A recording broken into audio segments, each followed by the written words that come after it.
कल पेश होने वाले आम बजट में आपके लिए क्या होगा खास? किसानों को मोदी सरकार क्या देने वाली है सौगात? नए वित्त वर्ष में विकास दर 11% के पार रहने की उम्मीद। बजट से जुड़ी खबरें देखिए टॉप 9 नए भारत का बजट। वित्त मंत्री निर्मला सीतारमण 1 फरवरी यानी कल 2021-22 के लिए देश का आम बजट पेश करेंगी। बजट में भारतीय अर्थव्यवस्था को उभारने वाले कई फैसले लिए जा सकते हैं। वित्त मंत्रालय ने ट्वीट कर बताया है कि निर्मला सीतारमण कल सुबह 11 बजे देश का आम बजट पेश करेंगी। इस बार के बजट की सबसे खास बात यह है कि पहली बार यूनियन बजट पेपरलेस होगा, यानी इलेक्ट्रॉनिक माध्यम से लोगों तक बजट की कॉपी पहुंचाई जाएगी। बजट की जानकारी के लिए सरकार ने एक मोबाइल ऐप भी बनाया है। इस एप्लीकेशन में बजट स्पीच के साथ बजट की जानकारी उपलब्ध होगी।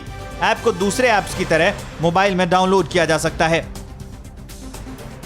बजट पेश होने से पहले उपराष्ट्रपति वेंकैया नायडू ने अपने आवास पर अलग अलग राजनीतिक पार्टियों के नेताओं के साथ बैठक की। बैठक में नायडू ने संसद में गतिरोध खत्म करने और बजट सत्र को सुचारू रूप से चलाने को लेकर चर्चा की। नायडू ने सभी दलों से अपील की है कि बजट सत्र को चलाने में सभी सहयोग दें।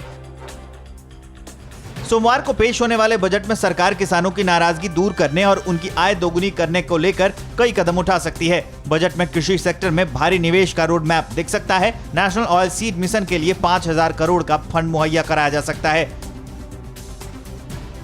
बजट में किसानों को ध्यान में रखते हुए किसान रेल और कृषि उड़ान जैसी स्कीमों को बढ़ावा मिल सकता है। वहीं एपीएमसी मंडी के मॉडर्नाइजेशन के लिए फंड का ऐलान हो सकता है। क्लस्टर स्कीम के तहत एक जिला एक फसल को बढ़ावा दिया जा सकता है। वहीं कृषि निर्यात को बढ़ावा देने के लिए नई योजना की घोषणा हो सकती है। विभिन्न फसलों के लिए इंसेंटिव स्कीम का ऐलान हो सकता है।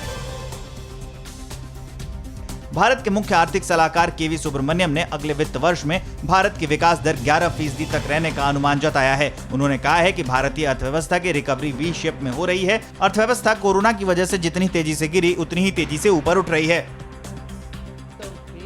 केवी सुब्रमण्यम ने कहा है कि भारत सरकार की वित्तीय नीतियों की वजह से अर्थव्यवस्था में स्थिरता और सुधार आया है।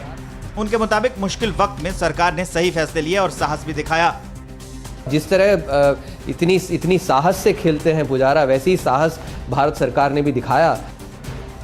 देश के मुख्य आर्थिक सलाहकार केवी सुब्रमण्यम ने कहा है कि इंफ्रास्ट्रक्चर और हेल्थ सेक्टर में सुधार की जरूरत है। सुब्रमण्यम के मुताबिक वैक्सीनेशन भारतीय अर्थव्यवस्था के लिए भी दवा की तरह है। वैक्सीनेशन जो है, वैक्सीनेशन आपके अर्थव्यवस्था के लिए भी वैक्सीन है। दिल्ली में छोटे कारोबारियों की बजट से बड़ी उम्मीद है। कारोबारियों ने कम से कम इंटरेस्ट पर लोन दिए जाने की मांग की। कारोबारी आत्मनिर्भर भारत के लिए मोदी सरकार के लिए गए फैसलों को सही कदम बता रहे हैं।